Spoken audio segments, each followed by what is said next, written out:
when you're done stabbing on Sam. I know it's great, isn't it? Yeah, it's great. Not here to defend himself, though, man. Come on. He can call in if he wants to. Now you missed it though. You know how he says Whitwell. Yeah. Yeah, I got him last night on the air. I was like Whitwell, and he'd say, I tell Whitwell him every time. I don't understand. It's not that hard. Whitwell, and he says Maryville, and that really bothers me too. Maryville. It's okay. He doesn't know yet. He's learning still. That's right. He's still learning. This YouTube video, you can only see me, so that's okay. That's all right, I guess. So I guess we'll break down some high schools. Well, not a lot of great games last night, Jason. And before we start, though, let's thank Marie for being here last weekend for us. Yes, Marie did a great job filling in for us last week. Had a lot of things going on. I was in Knoxville early, different things going on. So thanks, Marie, for filling in on short notice. Very short notice. Very short notice. Last night, though, in the high school football world was just absolutely blowouts. There were only a couple of good games, according to the stats here, but you know. I mean, we'll touch on a couple of them. I mean, I think there were a couple of good close games. My alma mater played in a close one, Saudi Daisy and Ooltewah. You just don't follow the tabs, do you? What? You just don't follow the tabs I set up for you, do you? No, I do. I haven't. I for some reason I clicked Red Bank. Quit. It is what it is. I'm no longer I quit. It's interesting though. Saudi Daisy. So if you missed this game, if you weren't able to go to this one, I listened to a little bit of a recap of it last night. It was on another station. It was their game of the week. So I kind of listened to the end of it there to kind of see what was going on. With the game. Yeah, I know. Got to cheat. Got to get my stats and what's going on with it. Saudi Daisy takes a lead in the second half. So basically they're down, I think at halftime around like 16-14, 16. They were down. It was 7-0 through the half. Oh, it was 7-0 through the half. So I know at one point it was 16-7 Ooltewah. Right. It was 7-16 at halftime. Ooltewah leading. Okay, and then Saudi came back and actually took the lead. I believe it was 21-16 at one point. Scored 14 points in the third quarter. And something very different for Saudi Daisy, they didn't throw the ball a lot. They only threw the ball 11 times for 49 yards. They ran for 306 yards. Well, that just means they just ran right. They figured out how to run through Ooltewah's defense. Yeah, and I think, Justin's done a great job. And Ooltewah's undefeated in region play. And they're really good. And they're about to hit a stretch of tough games. Saudi Daisy's in the middle of a stretch of really tough games. And they pulled off the upset last week against Knox Catholic, who was ranked number 2 in their region, by the way. So, yes. Or not region, but in their classification. Not just the region itself, but the whole classification. So, talking about a state title contender in Knox Catholic, and Saudi Daisy goes up and pretty much dominates them. I mean, 17-7. That's a tough trip to come back from to go right back on the road next week. I know it's just Ooltewah, so it's only like 30 minutes down the road, but still it's on the road. And Saudi Daisy had a chance to win the ball game. They were up late. Ooltewah scored a go-ahead touchdown with about 2 minutes left. And there's where it kind of went south for Saudi. But again, I don't think if you're Saudi, you got to be too upset with this. I mean, you're 3-2, and you still got a couple of tough games remaining on your schedule. But I feel you got to feel pretty confident about your ability to split with Catholic and Ooltewah. So if you're Saudi Daisy, that's good. Hayden Maynor, running back for Saudi Daisy, had 24 carries, 98 yards, and Gavin Chambers, the quarterback, that's exactly what I was just looking at. Had 10 carries and 53 yards. So it looked like it was obviously a balanced attack because they had 300 total yards, and that's only about 150 of them. So interesting there. Neither team threw the ball well. I got 228 yards passing, so it's not bad. Okay, so I think those are flip-flopped now that I look at it. Because the stats I look at here, this makes more sense. Gavin Chambers was 14 of 20 for 200 yards and 3 touchdowns. Okay, so Ooltewah is the one with 300 yards. Yeah, so the stats are flip-flopped on here. The stats are flip-flopped down there. Good job, Wire. Good job. Good job. Well, okay. So that makes a lot more sense to me that Saudi ran for 158 yards and threw for about 230, because that follows what Justin likes to do. You know, I mean, they spread it out and they throw the ball, and with a great quarterback like Gavin Chambers, they're able to do that. So that makes a lot more sense to me, because when I'm looking at Saudi Daisy running for 300 yards, I was like, that doesn't sound right. Yeah, some days when you rely on the local wire is wrong. Like the time we had, I can't remember what two teams it was. One wire had one score, the other wire had the other team leading. We didn't know until the next Saturday. So that was interesting. Not really sure what's going on there, but Saudi Daisy, look at this. Keyshawn Eubanks, great wide receiver for Saudi Daisy, 6 catches, 136 yards. Wow. I mean, have yourself a day, young fella. Young Julio. Yeah, I mean, I'm very upset that we're not doing a Saudi Daisy game this year, because this is probably one of the best Saudi Daisy teams in a long time. It really is. They have a shot to make a run. I don't think they can make a run deep into the playoffs, just because I don't think they have the horses for the classification they're in to do so. But they will. I think they will make the playoffs, and I think they will maybe win a game or two. And it's just kind of upsetting that I don't get to call a game from my alma mater. You can go do it for free. I could, but then what are we going to do? No, we don't have anything. Okay. So yeah, I got it. Have somebody to film it, and then you can do it on a podcast. There you go. Just do this Daisy game later. I want to move to a game that was probably the best game in the area last night. I want to move to that biscuit we had before we went on the air. Yes, please do.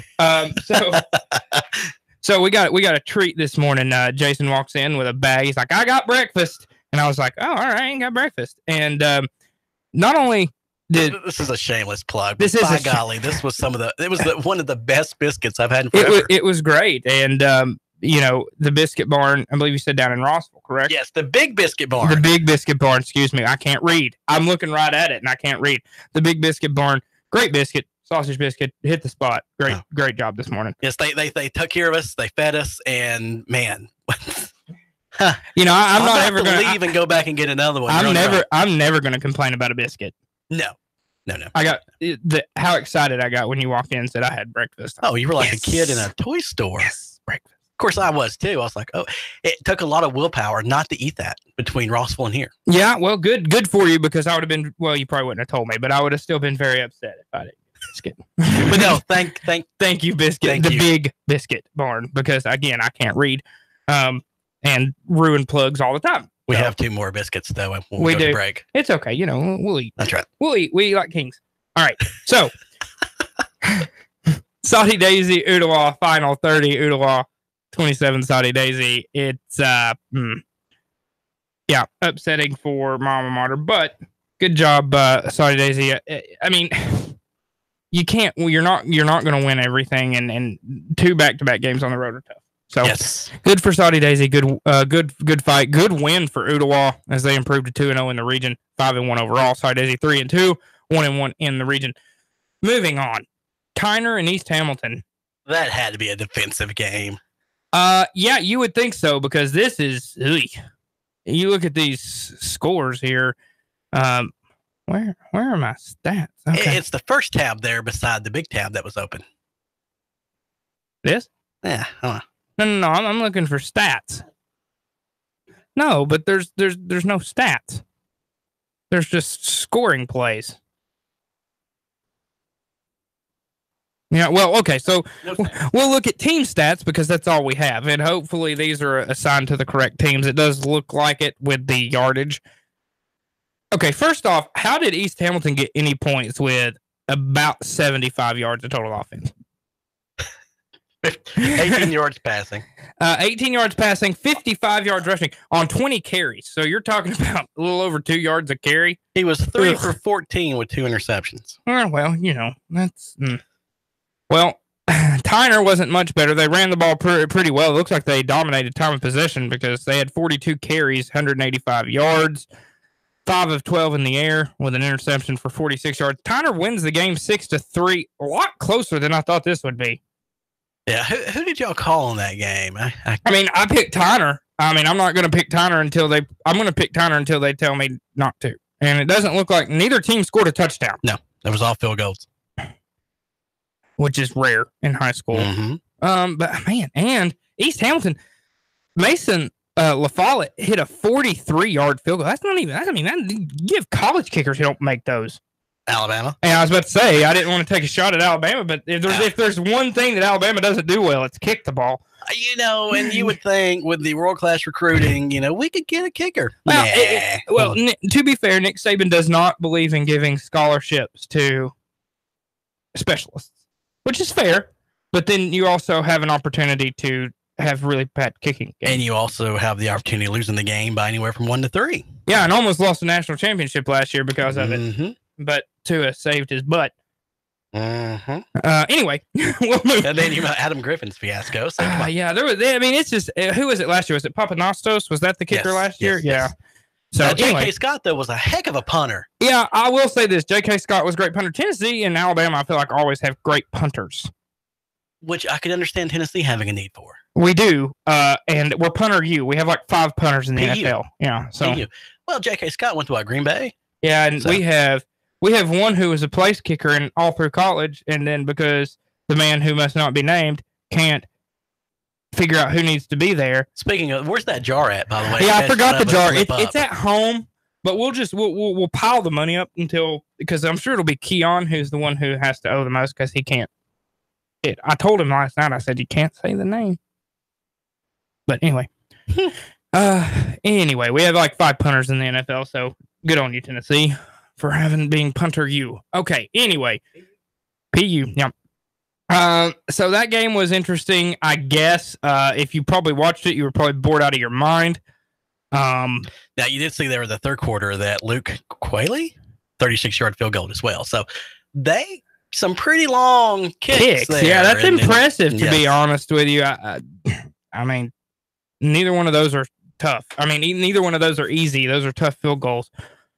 Okay, we're going to move on to the last game of high school that we're going to talk about, and it was the game Keon and I called last night, Red Bank and Hickson. Now, obviously, there's not a lot to talk about because it was 42-7, but I do want to give a lot of praise. The weather was nice. I do want to give, first off, I want to thank Hickson High School. They were very accommodating. They did anything we needed. We had great spots. We were right on the 50, which is rare when you go into a press box. Usually they just kind of shove you off in the side. Hickson took care of us. So thank you, Hickson High School. You did a great job taking care of us. However, Red Bank, First off, Hickson had 4 turnovers. So you can turn the ball over 4 times, you're going to lose. Especially if the other team only turns it over once and it was in garbage time. So that's unbelievable. Now, we talked a lot Thursday night. Well, actually, there was 5 takeaways. There was the interception, too. Okay, so they turned it over 5 times. Mm-hmm. Hey, okay. Well, I'll say this about Red Bank. They're a state title contender. I mean, Hickson's not very good. Okay, but Red Bank, I mean, they scored 42 points in the first half. Yeah. And then just basically during the running clock, just kind of ran the ball. And was like, just to get it over with. Yeah, and in the fourth quarter, they took everybody out of the game. So Red Bank only had 266 total yards. They didn't need it because they had short fields all night because their defense kept creating turnovers. Yeah, there was the fumble for there was a fumble on a kickoff that was returned for a touchdown. Right. There was a pick 6. Yep. So there's 14 points right there.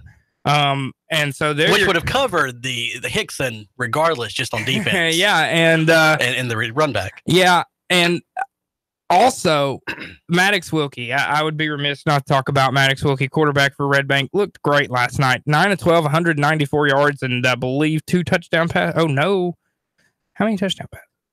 Oh, my computer just gave up the ghost. Well, it didn't put on there. I'm pretty sure he had 2 or 3. It's not on there. I'm not really sure why. But no interceptions. Calvin Jackson does it all. 7 carries, 66 yards. Receiving 5 catches, 31 yards. I mean, Calvin Jackson, ladies and gentlemen, there's a reason why he's going to play D1 football next year. He's a great player. I'm excited for Calvin. But yeah, realistically, there's not a whole lot to talk about here. That game was a blowout. First game of the year, Sam and myself was able to get out of here last night at 10 o'clock. Yeah, and we were able to get out of Hickson at 9:45. Man, game just flew in the second half. Yeah, no, it was funny when you called me like, "Hey, while are you on? We're done." Yeah. I called him. I said I turned on the radio and it's on. I'm not even sure what show is on. I just turned on. It wasn't football, and I was confused. Might have been Alex Jones. I don't know. Alex Jones is gone. Oh. Gone. Clyde Lewis. Okay. See, I don't know. It's okay. That's okay. That's fine. All those news talk people all sound the same to me. How? I don't know. I kind of have to. I don't know. How? I don't know. You need to listen more. I know. Okay. And that's what my mama always said. Well, that's why. What people also don't know is during all the games and like the Gridiron Gang and stuff like that, I'm the one in your ear. That is very true. He is in my ear constantly. And you never listen to me there either. Yeah, I just kind of do my own thing. I will say, though, I feel like I did every time you gave me a score update, I did plug them. Good. Because do you know, and fortunately that, our listeners couldn't hear how loud that was because the equipment now that we have in place is phenomenal. It was loud. But hearing you feed back to me on the phone, man, was just absolutely difficult last night. It was a chore to get everything done. So, but we did. We sounded good, and the great broadcaster is here. It's Keon. But no, and it's last night was the first game that you guys actually had that wasn't a. Yeah, we learned how to talk about things that weren't necessarily the game that was going on. Had to. Morning, guys. Good morning. How was work? Long and tiring. Yeah, well. Unlike that game last night, which was short and tiring. Yeah, tiring in the first half because we did a lot of talking. I mentioned Apollo Hair Systems touchdowns. It felt like every 5 minutes. Oh, they got their money's worth. Yeah. And then some. And then some last night. So next year, those of you listening with businesses you'd like to promote, be a touchdown sponsor, and we will try and get you a Red Bank Hickson. Or Red Bank in general. Yeah. Because they score points and Maddox Wilkie's going to be back. They score lots. And by the way, we were talking about it just a minute, and we'll wrap up high school talk this segment, but Maddox went 9 of 12 for 194 yards. Have mercy. So, efficient last night. Yeah. So, when we talk to Coach Brown, which we probably will on Thursday, when we talk to Coach Brown, I think he's going to be very pleased with the way his quarterback played. I don't know what the QBR is on that, but I'm going to go with high and well over 110. To be fair, though, Red Bank only had 266 yards of offense. Well, they didn't have to. That's true. A lot of it, though, is the drives that they had were so short, and it's not their fault. I mean, Hickson just gave them the ball, turned it over in weird situations. They only outgained Hickson by 100 yards.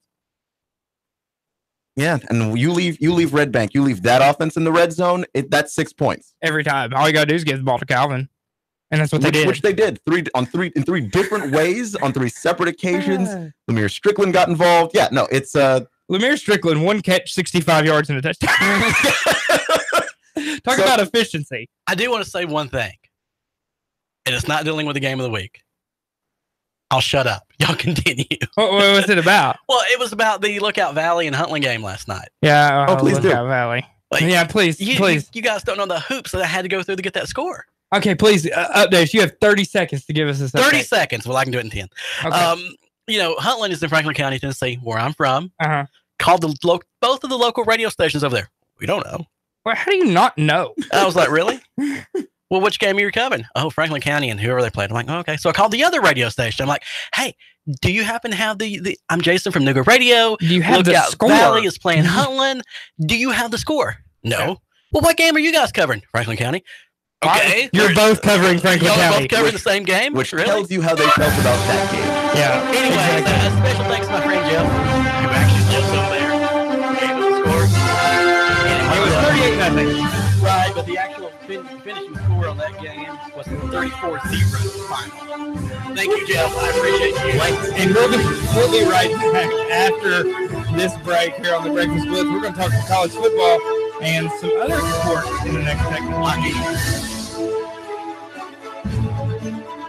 Traffic, news, and information. Nuga Radio. Digital FM 95.3 HD4 and 92.7 FM.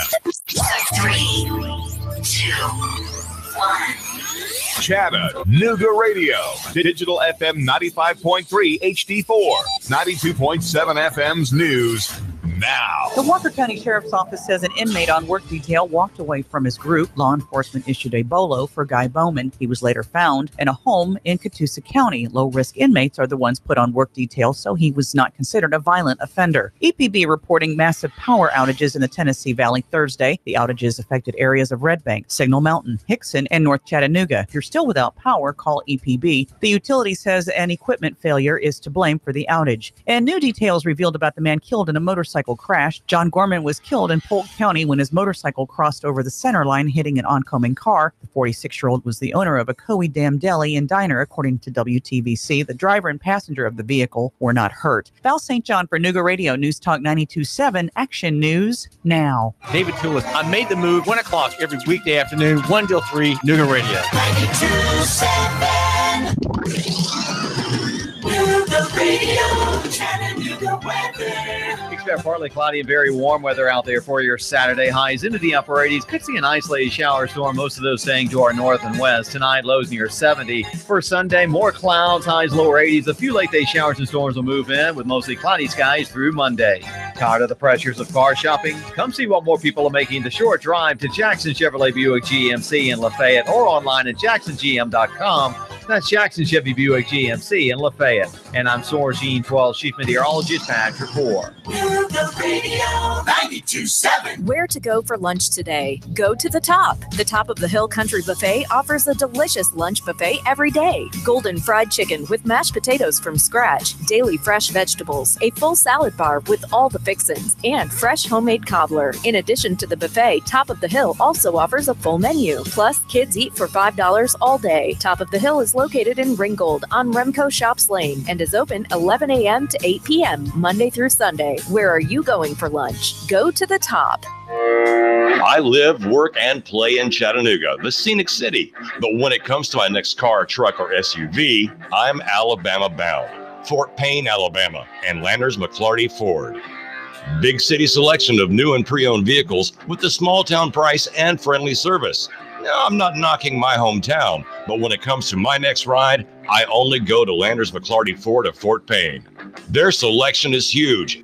Then if I can't find what I want, they'll find it for me with the same low price, same great service, and only a short drive away. And I can go online to look around before I leave the house. Got that next dream ride in your head yet? Yeah, you do.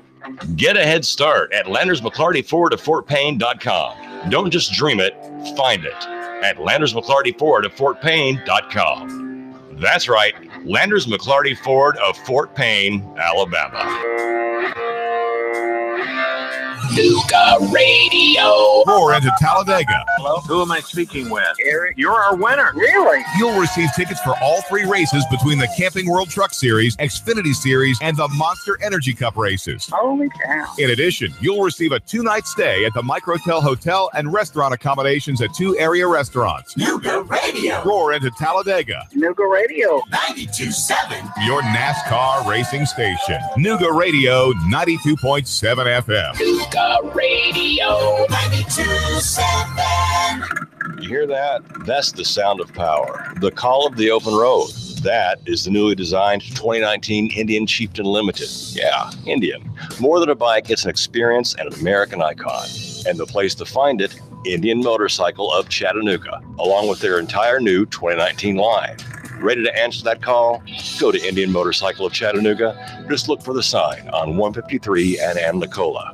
Indian Motorcycle, the true American original. Join Nuga Radio and the Gridiron Gang live from 7 to 9 at Starbucks at 10 North on the North Shore. We're talking all things high school football. There's a specialty brew or refresher weekly inspired by the game of the week. Sweet treats, extended hours all season long, and we're pet friendly. Portions of all proceeds support local schools and educational scholarships as well as after-school programs. It's football time in Tennessee. Join us every Thursday live from 7 to 9 at Starbucks, 10 North, your North Shore neighborhood living room. The kids are back in school, routine has returned, and we've shifted our thoughts to the fast approaching holiday season. Are you hosting? Want to spruce up before your guests arrive? Whether you want new color and exciting wallpaper or elegant window treatments, the designers at Chattanooga Paint and Decorating can help.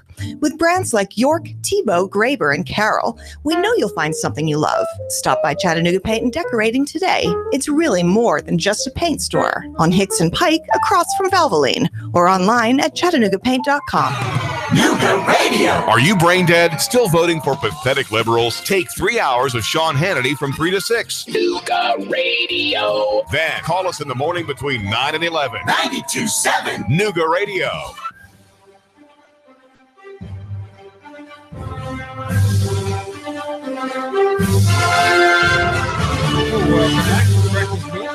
With Nick Leffew, Keon Rose joining me along with Jason.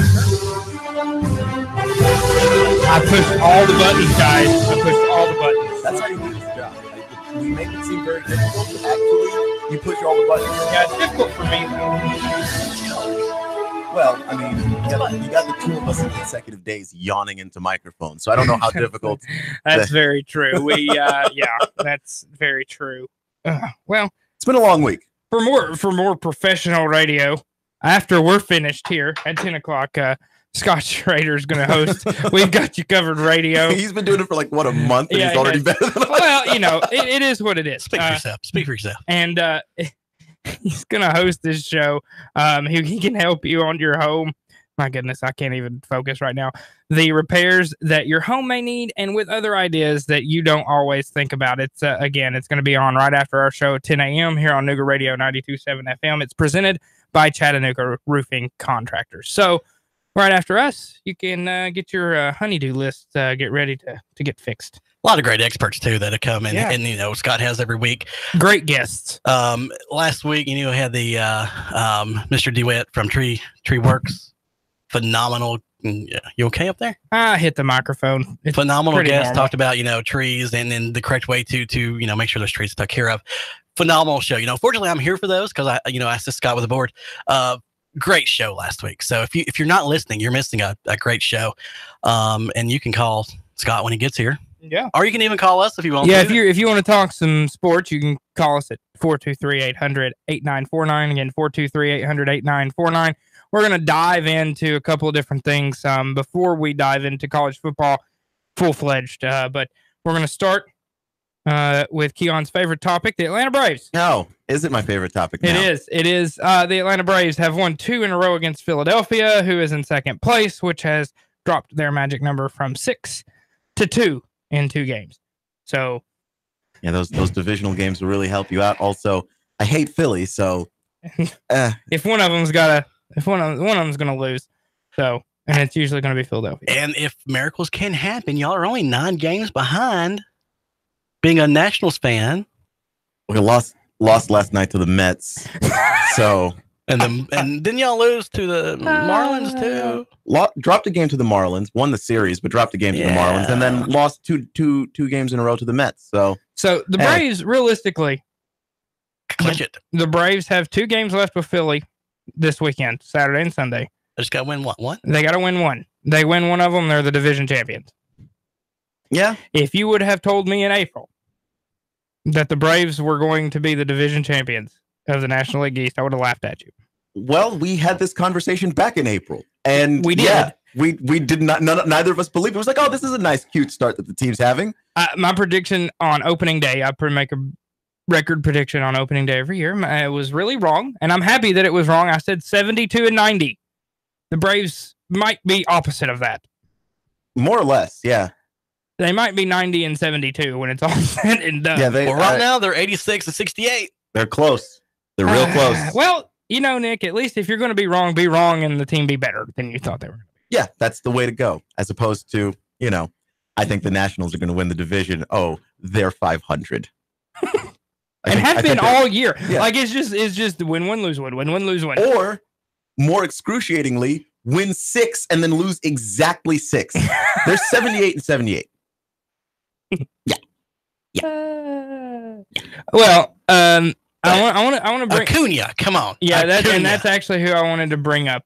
Which I like him. 26 home runs already. Keon and I were talking about this, I think, briefly off the air a couple weeks ago. I read an article on MLB.com that this guy wrote an opinion piece about how Ronald Acuna Jr. should not just be Rookie of the Year, he should be the MVP. Yeah. And I found that very interesting because at first I was like, no, there's no. How clickbait are you? And then I read it and I'm like, actually kind of makes sense. If you look at his WAR, and I don't have the exact number, but his wins above replacement was one of the highest, if not the highest in the National League. Which is huge. Which is that most MVPs usually are around top 5 in the league and wins above replacement. But the Braves look like a completely different team when he plays. Yeah, when he had that weird injury where his knee bent backwards and we were like, oh, good. I thought he was done for the year. I was like, that's a very Atlanta thing to happen. 100%. And then he was fine. Somehow he's Gumby and he's made out of material that the rest of us simply aren't. And hey, he came back. Usually there's a lot of ligament damage when you land and fall like that. Yeah, though I do think that there are some young guys that you're able to bend in certain ways and you just go, not me. No, not us. I mean, sure. I suppose you could throw out 28 years old as being considered young, but I'm washed. Like I know for a fact that if I roll my ankle, I've rolled my ankle getting out of bed in the morning. Well, I have actually done that. Also, 28 years old, you are towards realistically in baseball the middle to the end of your prime. Which that's a little depressing, is it not? It is. But yeah, no, Ronald Acuna is a teenager. He's 20. Okay, so I recently not a teenager. And he won't be 21 until December. All right. Well, wow. Very, very recently not a teenager, and he's basically taken everything by storm. He's it. Even better, the Braves have him locked down for 5 more years. Oh, good. See, that's wise. And then they'll probably in the middle of that give him a little bit of a bump in salary, and I think you'll have to because he is going to blow the doors off the league. I think like in 3 years, he's going to start to reach that pinnacle of what we think he can be. Yeah, and then you're gonna have to pay him. And not to mention just the infusion of youth with the fact that there's also some veteran presence on that Braves team. I think, Keon, we were talking about it leaving Hickson last night. I don't know how good the Braves or how well they can do in the playoffs. I really don't. I think the National League realistically is wide open because I don't think there's just one team that much better than anybody. The Dodgers. The Dodgers are playing well right now. The Cubs are playing well. But I don't think either one of those teams, to me, is a team that I'm just super worried about, that I don't think we could beat in a 5 to 7 game series. Well, we just talked about the Nationals being the definition of a roller coaster ride. I don't think anybody exemplifies that more than the Dodgers. The Dodgers will give you the heights of baseball. And they will also, and this is why I can never be a Dodgers fan, they will put you through baseball hell. And they usually find baseball hell in October. In the playoffs. Yeah, usually October. So if you're the Braves, while you have a lot to worry about, I think, in terms of being a young team, this is something we actually talked about in April, which was when they started off on this hot start. We thought in the second half of the season, this might be a team with enough young players that's not smart enough to know we shouldn't be doing this. Yeah, it's very similar to the 91 Braves team, yes. That ended up going to the World Series so young that they don't know that they're not supposed to be there. Why not? That's kind of their mentality. Why not? If you're Ronald Acuna and you just love to do the monster mash on every baseball that comes in your direction, like why wouldn't you feel like first pitch of the game? Yeah, honestly. And anytime you see Max Scherzer, really, why wouldn't you feel like? Kind of wish the Nationals were going to be in the playoffs just to help you guys out, apparently, to get to the next round, give you a boost. Go ahead. No, just that. To end my point, just he's seen nothing but success since he started playing. Ozzie Albies has seen nothing but success all season long. why wouldn't you think that you can make a run? Ozzie Albies an all-star in his first full season playing in baseball. And they can pitch, which is the lifeblood of a postseason run. Whoa. Atlanta's pitching staff is not that great.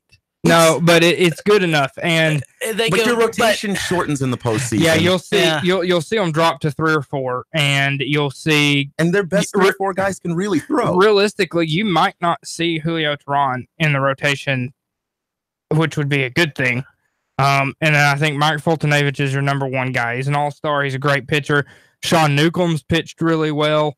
Gossman, since they got Gossman from Baltimore.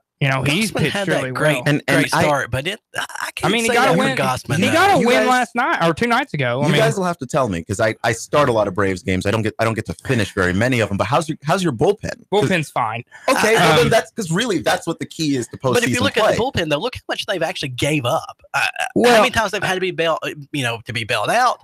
The bullpen is okay, but the back end is fine. Dan Winkler and AJ Minter are fine. I'll give you that end.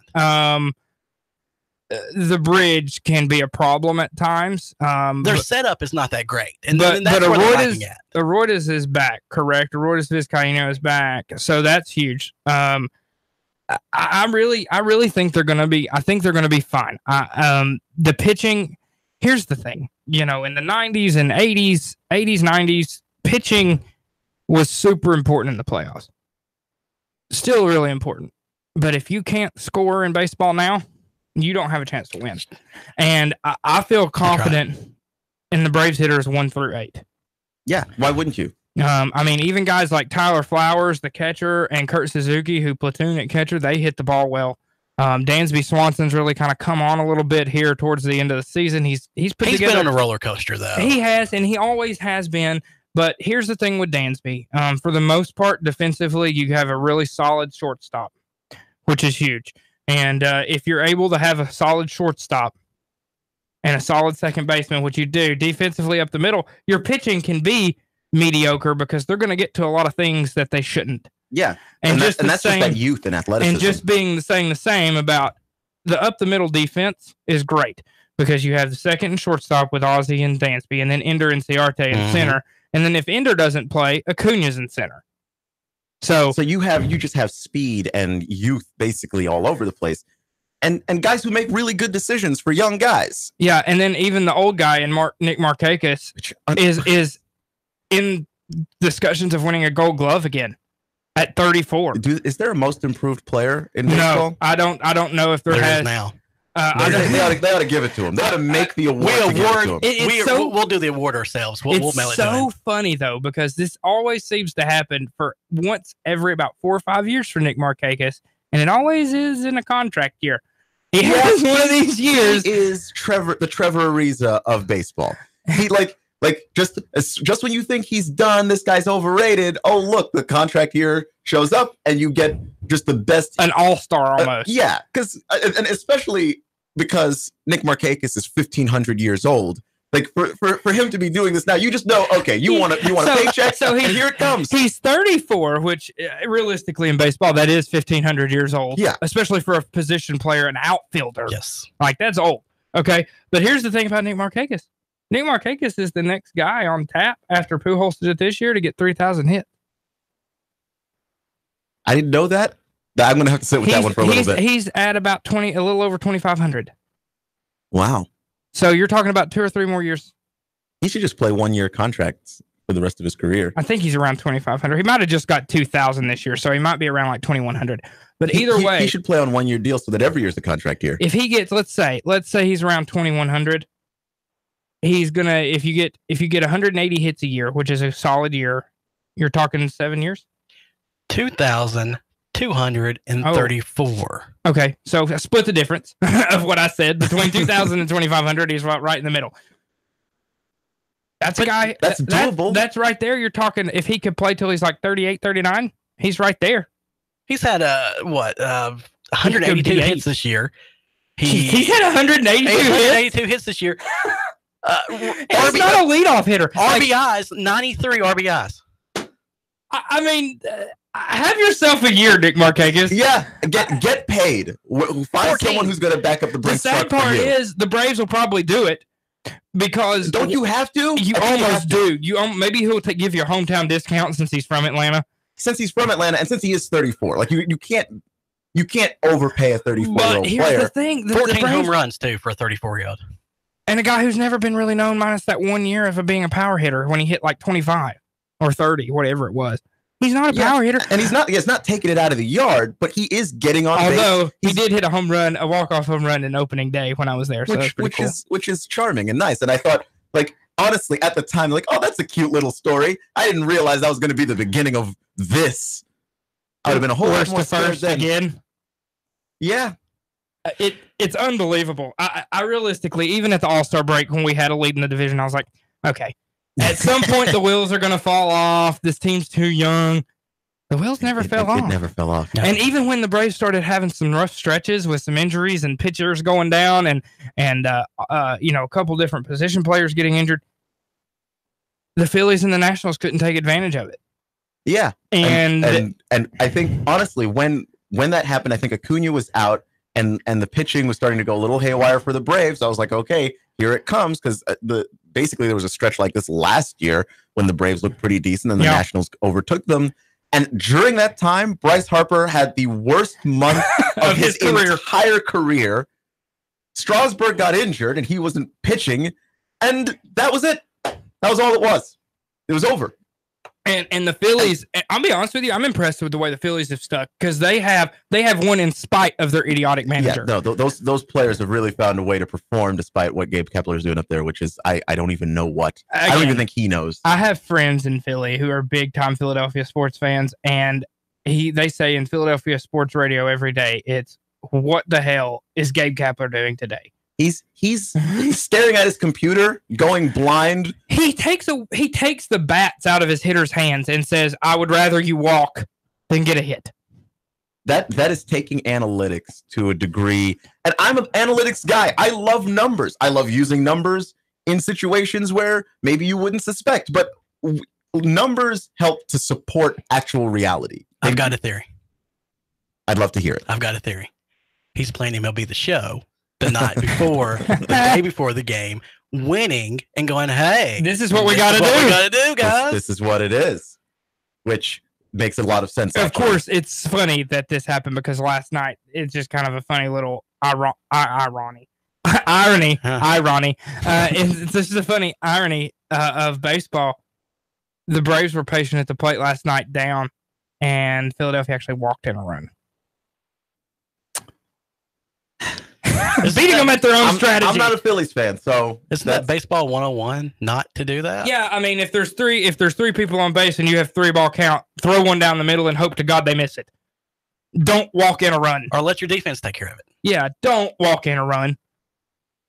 At least let something happen where the ball's in play. And you give yourself a chance. Look, I'm not a Phillies fan. You're up 4-2. You're up 4-1. It was at the time, and you walk in a run. I like to watch the city of Philadelphia suffer because I think they deserve it, because they're Philadelphia. And the Eagles got good, and the Phillies are getting good. But the Phillies are my lifeline to watching Philadelphia fans suffer, because Kepler is doing his best impersonation of a terrible manager. If you really want to watch, and this is going to be a great segue, Jason, if you really want to watch Philadelphia fans suffer, watch the Flyers. Yay, Flyers! Hockey! That's a hockey town. There it is. And I've been waiting for this moment. And we have 3 minutes to talk about hockey. Well, it's just preseason hockey, which is like preseason everything else. And that's why I didn't want to spend a ton of time on it, because one, I'm just really excited about it. We're under 20 days until puck drop for regular season hockey. And a banner ceremony for the Caps. Just saying. That's cool. Hey, has anybody found Ovechkin yet?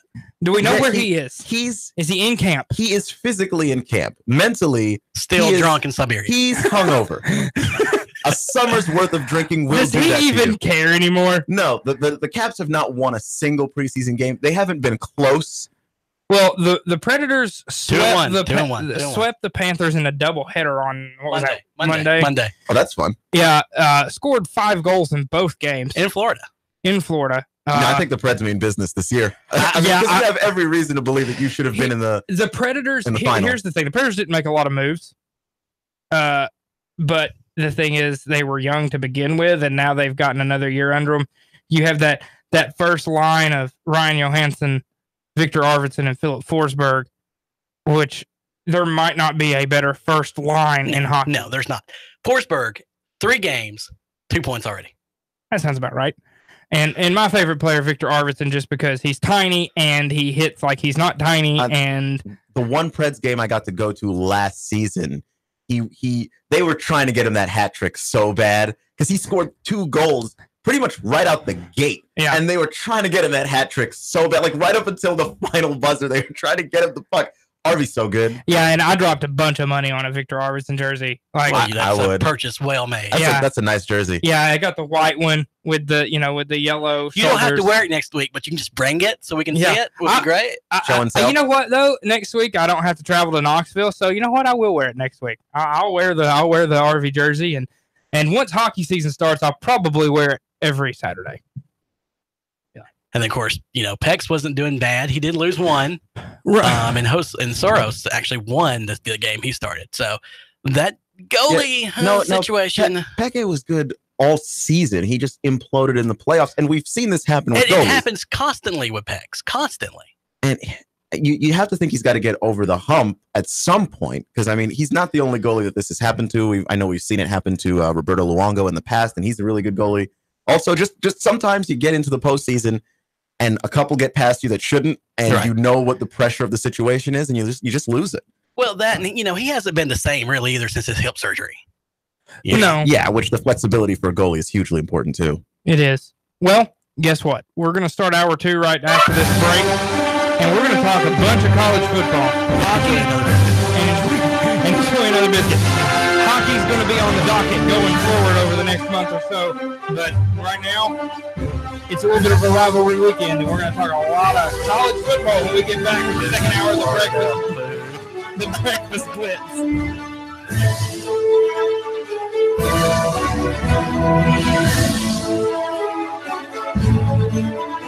Traffic, news, and information. Nuga Radio. Digital FM 95.3 HD4 and 92.7 FM. 3, 2, 1. Chattanooga Radio.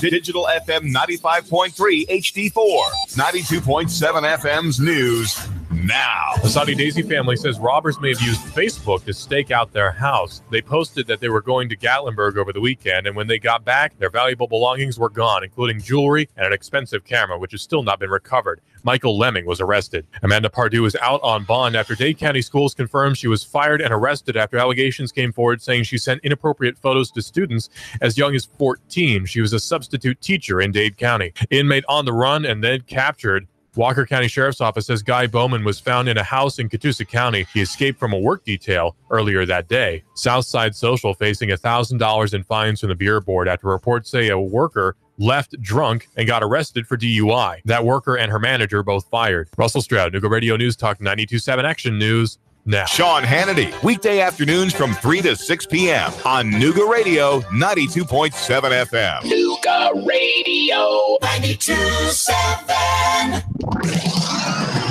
Nuga Radio, Chattanooga weather. Expect partly cloudy and very warm weather out there for your Saturday. Highs into the upper 80s. Could see an isolated shower storm, most of those staying to our north and west. Tonight, lows near 70. For Sunday, more clouds, highs lower 80s. A few late day showers and storms will move in with mostly cloudy skies through Monday. Tired of the pressures of car shopping? Come see what more people are making the short drive to Jackson Chevrolet Buick GMC in Lafayette or online at jacksongm.com. That's Jackson Chevy Buick GMC in Lafayette. And I'm Source Gene 12 Chief Meteorologist Patrick Hoare. Nuga Radio 92.7. Your home is a constant work in progress. Repaint the walls? Yeah, easy enough. Leaky faucet? There's a video for that. But roof repair? You might want some help. That's where Chattanooga Roofing Contractors come in. They have 3 generations of roofing excellence you can count on. Leave the ladder in the garage. Go to chatroofing.com. That's chatroofing.com for Chattanooga Roofing Contractors, a roofing company you can trust. My ex recently hacked my email and my social media, and it really caused me some problems. I changed all my passwords, which helped, but I'm still getting trolled, maybe even stalked. I know it's him. I just can't prove it. My business, well, it's been broken into twice already. I've got cameras, but that only helps after the fact. I'd rather prevent it from happening in the first place. Unity One East is your solution to these and many other security concerns. With private investigation, security services, and backed by decades of real-life experience in military and law enforcement, Unity One East is your instant contact for security, investigation, and consultation to help protect you, your family, and your business. No 1-800 number, no red tape, no wait, because Unity One East is local and available 24/7. Reclaim your peace of mind. Call Unity One East, 475-6206, 475-6206. Whether you have marginal, moderate, or even extensive hair loss, you don't have to live with it. Finally, there's a procedure that becomes a part of you, and it requires no daily maintenance or special care. Let Apollo Hair Systems give you a free hair and scalp analysis today. Call 423-803-1011 and schedule this free evaluation today. Open Tuesday, Wednesday, and Thursday from 9 a.m. to 6 p.m. Friday and Saturday, 9 a.m. to 3 p.m. Apollo Hair Systems, 5512 Ringgold Road in Chattanooga. 423-803-1011 for Apollo Hair Systems. It's that time of year again. For the 7th year, Wings Over North Georgia Air Show will be Saturday, October the 13th, and Sunday, October the 14th. You'll see some of our government's finest assets flying in the world today. The rarely seen Air Combat F-22 Raptor demo team and the A-10 Warthog will both headline the show, along with Tora, which is the reenactment of Pearl Harbor to include pyrotechnics. Patty Wagstaff and Michael Goulian, both world aerobatic champions, will be showing off their amazing skills, along with numerous other aviation rock stars. WPLZ HD4 Ottawa, W224AZ Chattanooga. Serving Chattanooga.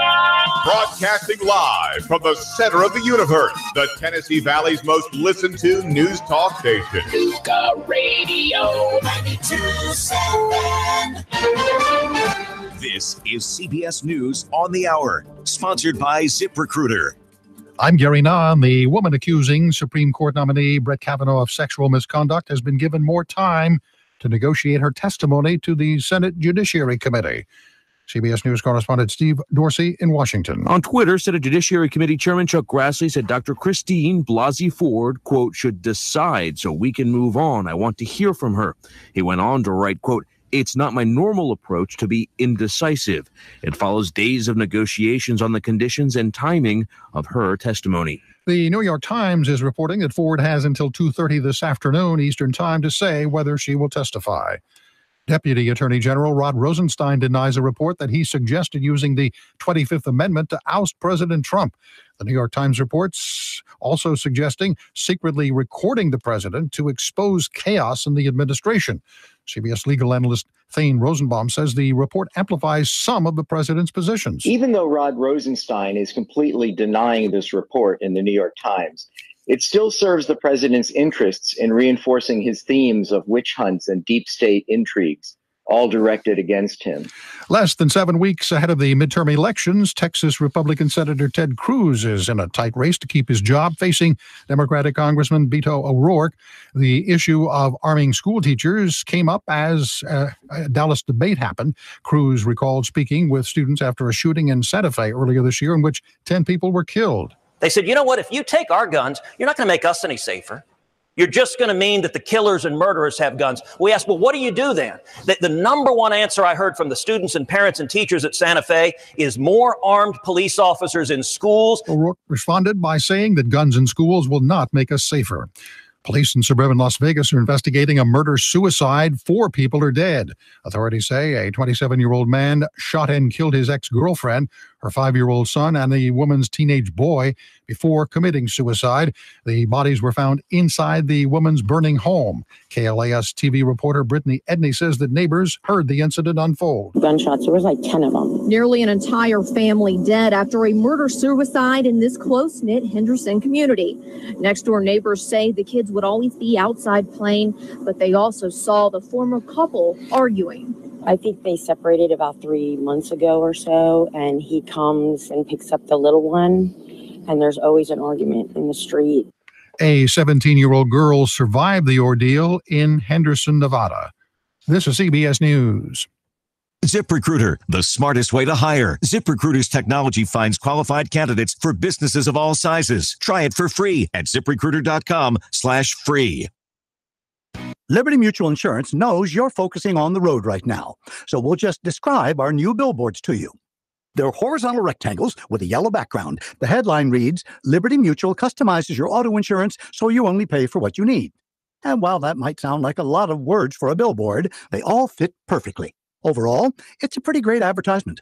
Go to libertymutual.com for a customized quote and you could save. Liberty, liberty, liberty, liberty. Coverage is underwritten by Liberty Mutual Insurance Company and affiliates. Equal housing insurer. Hi, it's Patti LaBelle. You've seen me cooking in my kitchen on TV. I know you have. I'm as comfortable making sweet desserts in my kitchen as I am making sweet music. And when I make my delicious treats, there's only one egg that's good enough for me and my family. Eggland's Best. With 6 times more vitamin D, 10 times more vitamin E, 25% less saturated fat than ordinary eggs. And better taste. It doesn't get any better than the best. Eggland's Best. 1 million tons of beer, maybe more, will be downed over the next 2 weeks as Oktoberfest gets underway in Munich. CBS's Larry Miller at the foreign desk. The mayor of Munich hammers the tap into the first keg, declaring Oktoberfest is officially open. And thousands of Germans in Lederhosen and other traditional garb sprint to get the taste of the first beer. Over the next 2 weeks, more than 1 million tons of beer will be imbibed by more than 6 million people. Each barmaid and waiter must be able to carry 10 mugs at a time. Each 2-pint mug costs around $13 each. The first Oktoberfest was held in 1810. Larry Miller, CBS News. Damage estimates in the aftermath of Florence in the Carolinas approaching $4.5 billion. Thousands of people chased from their homes by flooding, still in shelters more than a week after the storm hit. The storm-related death toll is now 43, 32 in North Carolina, 9 in South Carolina. Gary Nunn, CBS News. Chattanooga Morning News with Russ and Val. Weekdays from 6 to 9 a.m. on Nooga Radio, 92.7 FM.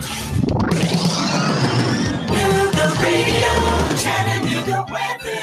Expect partly cloudy and very warm weather out there for your Saturday. Highs into the upper 80s. Could see an isolated shower storm, most of those staying to our north and west. Tonight, lows near 70. For Sunday, more clouds, highs lower 80s. A few late day showers and storms will move in with mostly cloudy skies through Monday.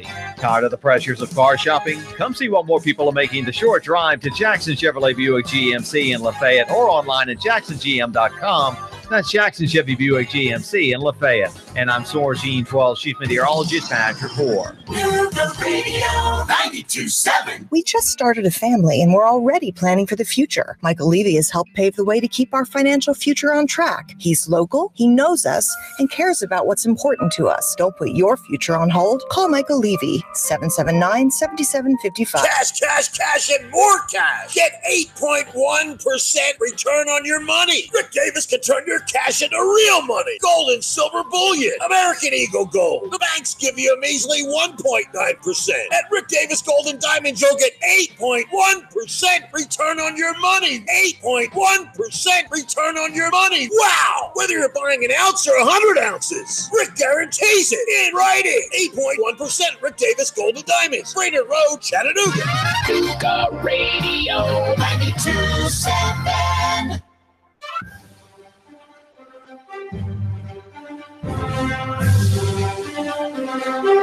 Welcome back to the second hour. This is Breakfast Blitz. I'm sorry, I'm sorry. Hey, no, it's okay. It's, for us Tennessee fans, which I'm the only one in this room that's really Tennessee fans for this one, but especially for us younger Tennessee fans, this week is affectionately known as Florida Hate Week. And it's all the time Florida Hate Week.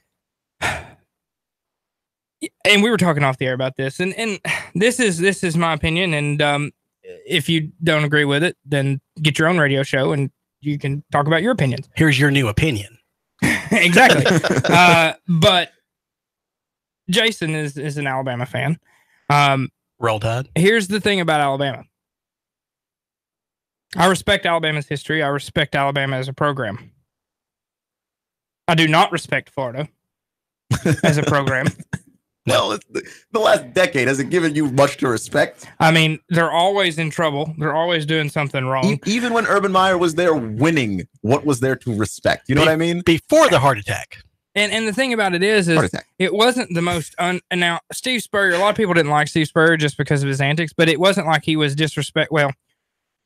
he wasn't a guy that just couldn't be respected. Right. But Urban Meyer, and since it's been that way. I don't think Muschamp was really a problem. I didn't mind Muschamp.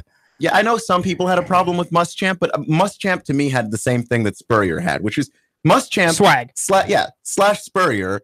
They're annoying to everyone. And now that's the same place. Now Florida has Urban Meyer light in Dan Mullen, who Urban Meyer 2.0, or just the beta edition. I don't think Dan Mullen is to the extent that Urban Meyer is. No, but he's more goofy, which I like.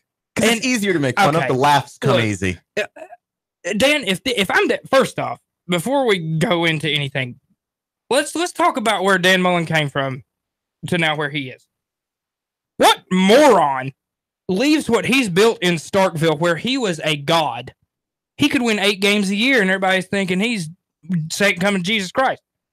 Look, I understand why you would do that. I understand wanting the challenge. I understand wanting the paycheck that comes with coaching a team of Florida's caliber. But understand, you've got to produce. And I know that this is year 1. It doesn't matter in Florida. But yeah, right. A, it doesn't matter there. And B, the off the field stuff, I think there's a degree of grace and dignity you have to be able to handle that with, or at least confidence. Urban Meyer didn't handle that with grace or dignity because he doesn't. But he has handle confidence. Much. But yeah, he had the confidence to go out there and lie right into your face.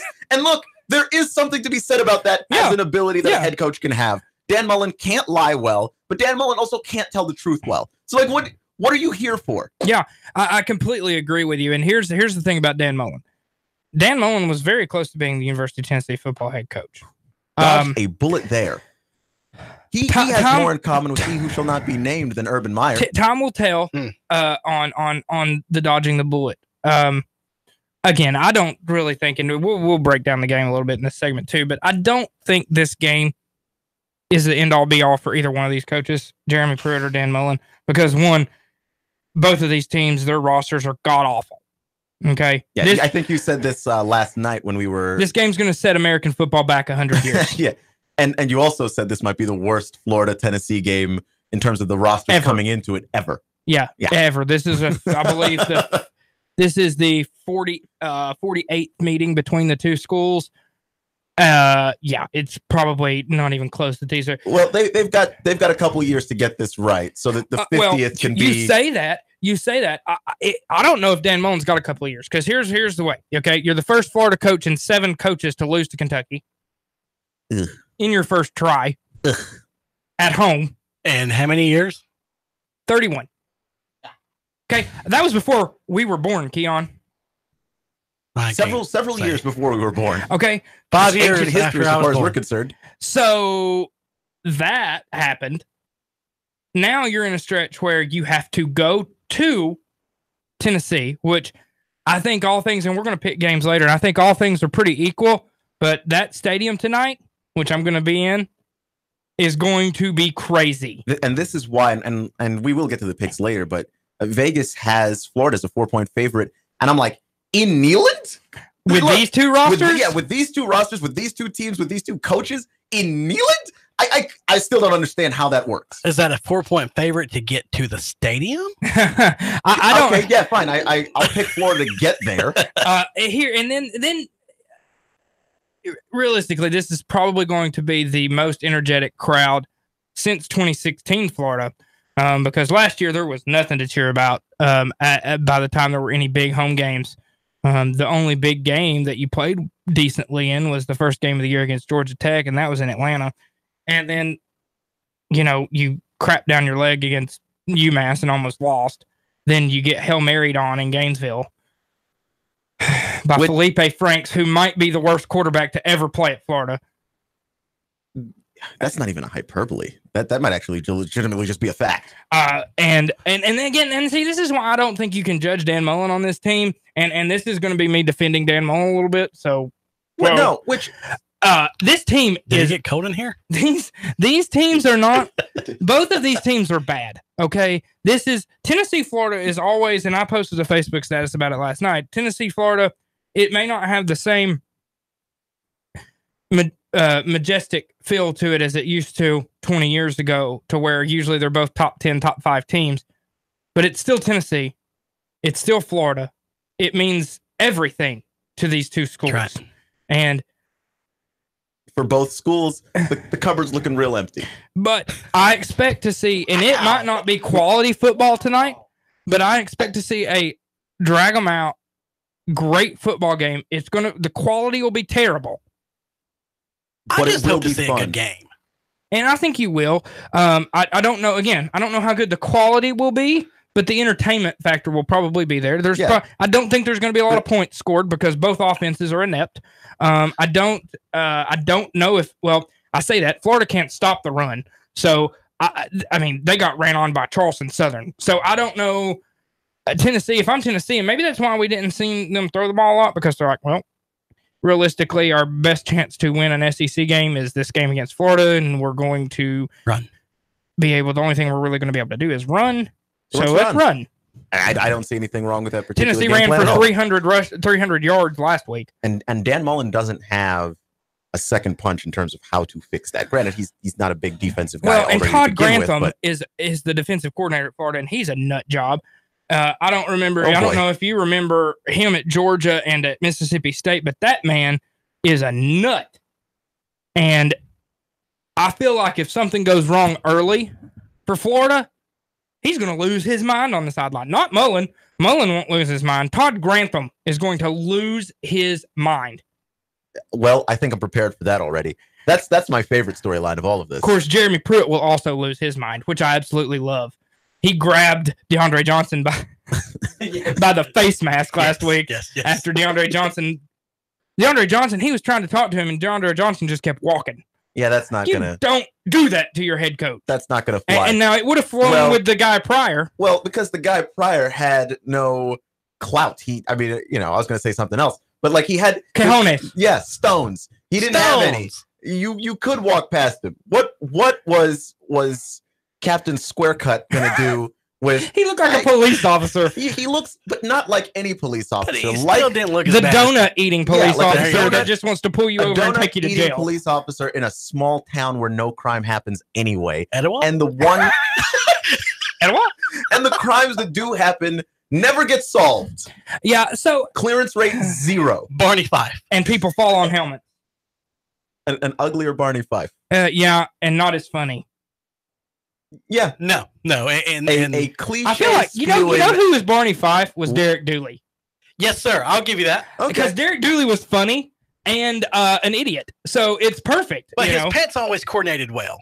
You look, I love the orange pants. I'm a big fan of the orange pants. I own a pair of orange pants. Again, not because of Dooley, but I did them because of checkered overalls. Yes. No, I'm not. I feel trash. that's a lie. I feel that's a lie. No. The way you hesitated. No, I don't know because I didn't want to say something I shouldn't say on the air.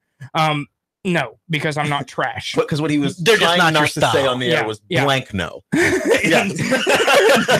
So I was trying not to get the FCC called. Yeah. But we don't want them in here. No need for any of that. We're good people. But I do think here realistically, I'll stop bashing now. I want to kind of break down a little bit what's going on. And we started with the run game. I think that's where Tennessee has the advantage of Florida. I think Tennessee can run the football. I think Tennessee has 4 running backs who can carry the load. I expect to see Jarrett Garantano to do exactly what he's been doing so far, which is take care of the ball, be a game manager, take some shots down the field. Florida's without their best corner. He injured himself, I believe it was against Kentucky. Florida's defense is not the same Florida defense you're used to seeing. Now, C.C. Jefferson, defensive lineman, will be back this week from suspension/injury. Not really sure which one was more of the reason he was out. An injured suspension. It's what it seemed like. It's like, we're going to suspend you while you're hurt, so that way you can recover and not play anyway. And we're going to suspend you like they did Urban Meyer during games that don't matter. So and also with the Urban Meyer thing, too, he was still there during the week. Yeah, he could still coach during the week. So it's not like, look, once the game actually starts, how much interaction does a single player have with the head coach? A player, not much. Yeah. The coaching staff, yes, a constant. But as a player, it's not that big of a deal to not have. Other than the presence factor of him being there, there's not a reason that they need him. You have him 6 days out of the week, and then you show up on game day. He's the one watching the film. He's breaking down the film with the coaching staff. He's the one calling you on the cell phone. So this is a suspension that ostensibly did nothing. No, it really didn't. And realistically, I would have been fine with Ohio State if they weren't going to fire him. Just be like, your punishment is time served. Here's your smack on the wrist. Let's go. And realistically, that's fine with me because that means to me that they didn't find anything. Now they suspended for 3 games, and that means they found something, right. But they didn't want to fire him because he's Urban Meyer. Yeah, and they're Ohio State, and they can't afford to slip behind in the Big Ten. No, because the Big Ten is not very good, and you're the best. I mean, Wisconsin lost to BYU at home last week. Which, man, yeah. Just how do you even? And of course, guess who's on Tennessee's schedule next year? BYU. Yeah. God dang it. The Cougars. Now, you were talking about, Nick, though, about Florida's not being able to stop the rush tonight, period. I don't think they can. I mean, did my stats back me up? Hey, right now, as of where we're at, Tennessee has a total of 664 rushing yards on the season. In 3 games. So that's averaging around a little over 200 yards a game. That's good. Jordan's got the 232 by himself. Chandler's at 154. Yeah, and Chandler's only played a game in about a quarter. So Florida should not be able to stop for Tennessee from winning tonight, especially on the ground. It's Tennessee averaging 221 rushing yards a game. Yeah, and look, Tennessee able to run. I think if Tennessee's able to run for 150 to 175, they win the ball game. And Florida allowing 198 per. So realistically, Tennessee should be able to run for around 200 yards tonight. Yeah. Now, the thing that I think could be a hindrance is the fact that our offensive line is a bag of hot garbage. Our offensive line is atrocious. And but the tight end and fullback positions have done a great job blocking. Dominic Wood-Anderson and Austin Pope have done wonderful jobs. I think the best block I saw of the year was Austin Pope's seal block on a toss sweep last week. That was probably one of the better crack blocks I've ever seen out of a tight end. It was outstanding. Yes. Go ahead. So this is going to be the battle of the 101s. Tennessee's passing offense is ranked 101st. But Florida's rushing defense also ranked 101st. Well, here's my thing, though. Realistically, Tennessee doesn't throw the ball much. I mean, Jarrett Garantano has 54 attempts in 3 games. So you're talking, what is that? Break it down. It's less than 20 throws a game. Yeah. And Tennessee rushing. I mean, he's averaging 9 yards an attempt, though. Yeah, I mean, so that's in the few throws that he is making, that he's been very efficient and has made. But now, gentlemen, you can't count the last 2 games. I mean, you can count them stat-wise, but you can't count them. I mean, they were both ETSU. No, you're right. But I will say this. I thought the offense looked fine against West Virginia. You say that we can't count the last 2 games. They played UMass last year and almost got housed. That's true. I mean, and to the credit of Jeremy Pruitt, you beat the teams badly that you're supposed to beat badly, and that's something that Tennessee fans haven't seen in the last 10 years. And that, to me, yeah, we're not where we need to be in the SEC, but that's a step in the right direction because you're realistically, you're just letting your goons be goons and out-talenting these guys, okay? And that's plain and simple. And instead of, I'm going to out-scheme you. No, there's no need to out-scheme ETSU. There's no need to out-scheme UTEP. You don't have to. Just go out there and run the football, line up in the I formation, and we're bigger than you. We're stronger than you. We're faster than you. We're going to run it down your throat. And what did they do with those 2 games? Ran it down their throat. Yeah. And they even ran it down West Virginia's throat.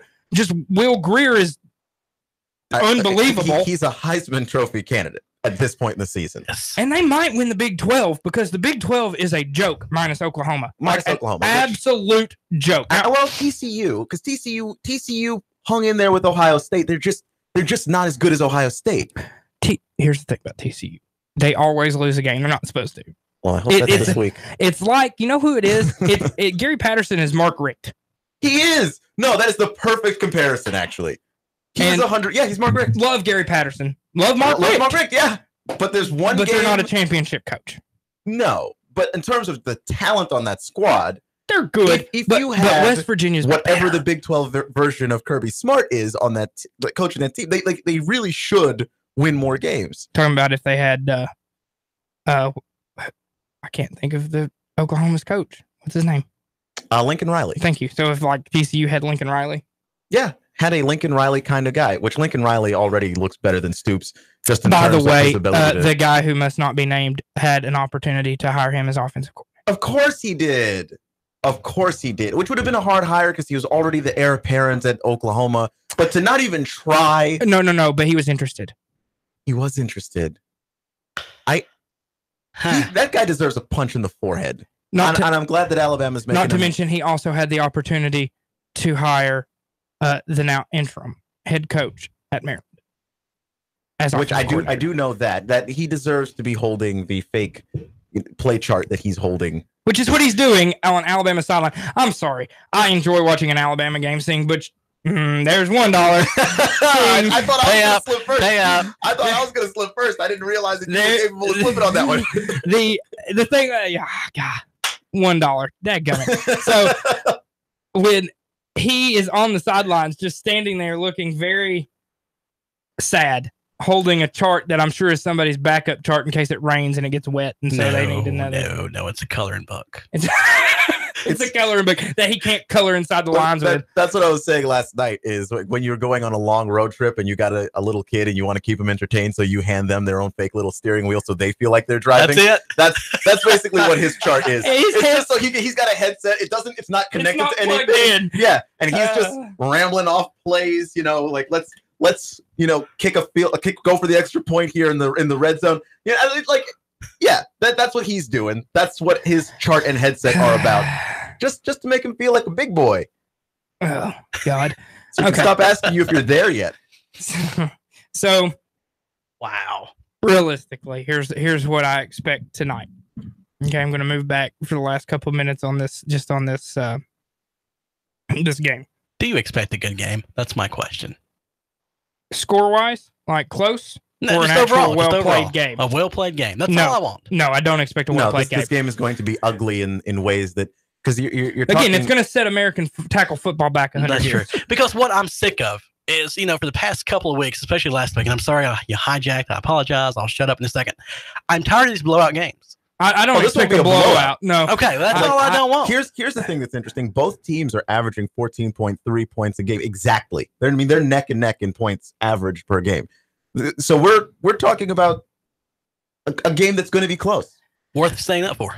But certainly in terms of the aesthetics of the game, are you going to watch the most beautiful that football has to offer? No, it's going to be caveman football. No, watch Alabama and Texas A&M if you want to watch some beautiful football, because that's what's going to be happening in Tuscaloosa today. But and I'm so glad that game's this week. So this game, Tennessee game's not at 3:30. Well, this is the first night game for Florida and Tennessee in since 2004. Wow. 2004, and Tennessee won on a last-second 50-yard field goal. Well, maybe history will repeat itself. After missing an extra point, he missed an extra point. Tennessee had to kick off down a point. Oh, the Alabama syndrome. And Tennessee gets the ball back and drives down the field. And instead of, just making the extra point, he makes a 50-yard field goal with time expiring to win the game. Which, that's a lot of trust. Well, that was Philip Fulmer. So, like, when you actually had a coach who gave a damn. Yeah. Those were the days. I miss Phil. The glory days. Phil's still there? Yeah, he is. Papaw Phil is the athletic director. Love me some Papaw Phil. I'm glad he's back. I am too. Are you man crushing again? Oh yeah, I love Philip. Phillips. Yeah. He still got it. We're going to talk about that in the studio. Yeah. Okay, so we're going to be right back for the final segment of the Breakfast Blitz here on Nugget Radio 92.7 FM. We're going to make our picks for the week after we get back. There's not that many great games, but we'll break them down and we'll make some picks. Be right back.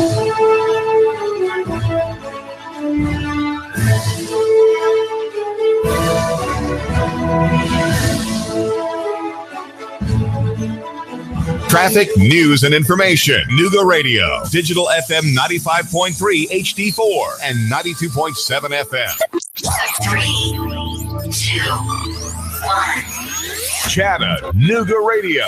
Digital FM 95.3 HD4. 92.7 FM's news now. Ooltewah High School students were kept on lockdown after reports say a social media threat was made. School resource officers investigating a bizarre case out of Fort Oglethorpe where a teacher says that a student was growing marijuana in her basement, which she doesn't have access to because of her debilitating back problems. She reportedly told the police that she allowed the student to park his motorcycle in her garage, not knowing what he was doing down there. An 18-year-old high school student was arrested after a brawl at Central High School. Reports say he was taken to the Hamilton County Jail for processing. Reports say the school SRO had to call for backup after a fight broke out between at least 3 students and a parent. Chattanooga police investigating reports of a shooting from Friday night on East 14th Street. Reports say happened around 6:45 in the evening. The Violent Crimes Bureau is on the case. Russell Stroud, Nuga Radio News Talk 92.7 Action News now. David Toulis, I made the move 1 o'clock every weekday afternoon, 1 till 3, Nuga Radio. 92.7 Nuga Radio, Chattanooga weather. Expect partly cloudy and very warm weather out there for your Saturday. Highs into the upper 80s. Could see an isolated shower storm, most of those staying to our north and west. Tonight, lows near 70. For Sunday, more clouds, highs lower 80s. A few late day showers and storms will move in with mostly cloudy skies through Monday. Tired of the pressures of car shopping? Come see what more people are making the short drive to Jackson Chevrolet Buick GMC in Lafayette or online at jacksongm.com. That's Jackson Chevy Buick GMC in Lafayette. And I'm Soar Gene 12 Chief Meteorologist Patrick Moore. Nuga Radio 92.7. Where to go for lunch today? Go to the Top. The Top of the Hill Country Buffet offers a delicious lunch buffet every day. Golden fried chicken with mashed potatoes from scratch, daily fresh vegetables, a full salad bar with all the fixins, and fresh homemade cobbler. In addition to the buffet, Top of the Hill also offers a full menu. Plus, kids eat for $5 all day. Top of the Hill is located in Ringgold on Remco Shops Lane and is open 11 a.m. to 8 p.m. Monday through Sunday. Where are you going for lunch? Go to the Top. I live, work, and play in Chattanooga, the scenic city. But when it comes to my next car, truck, or SUV, I'm Alabama bound. Fort Payne, Alabama, and Landers McClarty Ford. Big city selection of new and pre-owned vehicles with the small town price and friendly service. Now, I'm not knocking my hometown, but when it comes to my next ride, I only go to Landers McClarty Ford of Fort Payne. Their selection is huge. Then if I can't find what I want, they'll find it for me with the same low price, same great service, and only a short drive away. And I can go online to look around before I leave the house. Got that next dream ride in your head yet? Yeah, you do. Get a head start at Landers McClarty Ford of FortPayne.com. Don't just dream it, find it at Landers McClarty Ford of FortPayne.com. That's right, Landers McClarty Ford of Fort Payne, Alabama.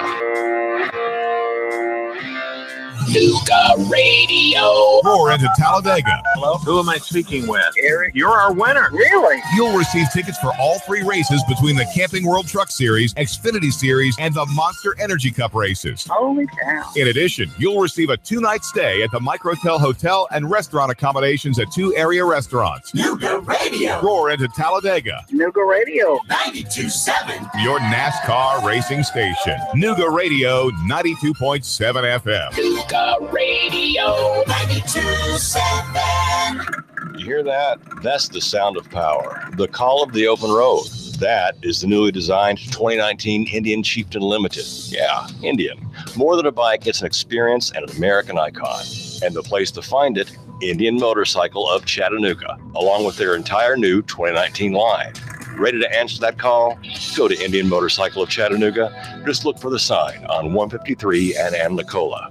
Indian Motorcycle, the true American original. Join Nuga Radio and the Gridiron Gang live from 7 to 9 at Starbucks at 10 North on the North Shore. We're talking all things high school football. There's a specialty brew or refresher weekly inspired by the game of the week. Sweet treats, extended hours all season long, and we're pet friendly. Portions of all proceeds support local schools and educational scholarships as well as after-school programs. It's football time in Tennessee. Join us every Thursday live from 7 to 9 at Starbucks, 10 North, your North Shore neighborhood living living room. The kids are back in school, routine is returned, and we've shifted our thoughts to the fast approaching holiday season. Are you hosting? Want to spruce up before your guests arrive? Whether you want new color and exciting wallpaper or elegant window treatments, the designers at Chattanooga Paint and Decorating can help.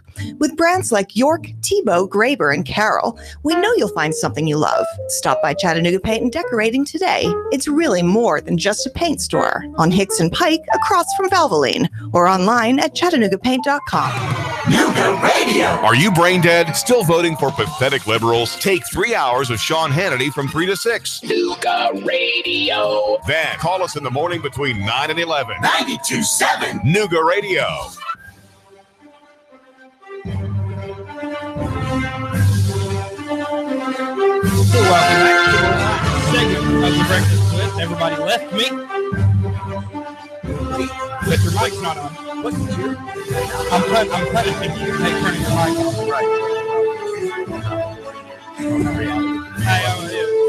Me too. Just want to let everybody know that right after our show here, we've got you covered radio with Scott Schrader. He's going to be able to talk to you about everything that can help you with your home, your repairs that your home may need, and any other ideas that you don't always think about. Again, that's Got You Covered Radio with Scott Schrader. It will be on right after us here on Nuga Radio. It's presented by Chattanooga Roofing Contractors.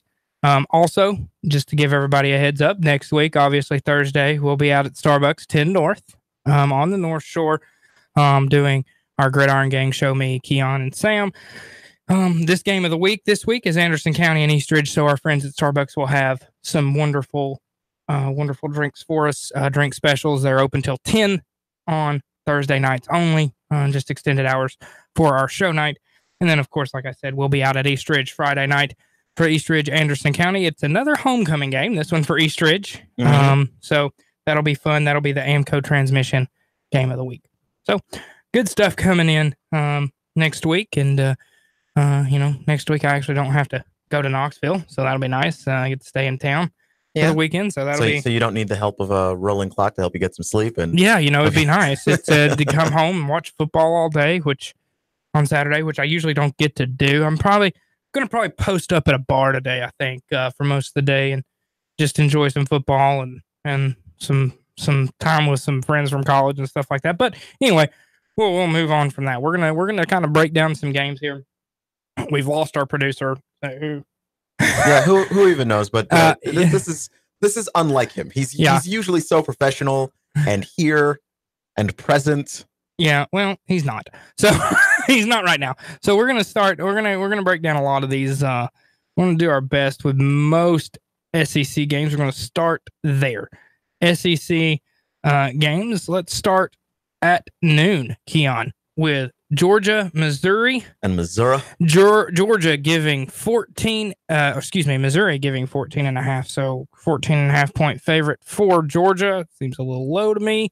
It does. Missouri hasn't defended anything since year 2 that they've been in the SEC. Yeah. And their coach is a defensive guy, which doesn't make. Which is sense. alarming. Yeah. That maybe Vegas. And part of it is, I think people like just betting against Georgia, so that's obviously shifting the line. But Missouri is at home, and they do have a great quarterback in Drew. Our producer is back. How nice of you to join us. Yeah, thanks for joining us, Jason. Sorry, I'm late. Sorry. Yeah, it's okay. You can dock my pay. That's all right. That's all right. We will. But everybody gets one. You docking zero of zero. I actually get an extra credit because I brought biscuits. That's a good point. So you're even now. You're even. I'm back to 0. So Georgia, Missouri line 14.5. Georgia over under at 65. That also seems kind of low.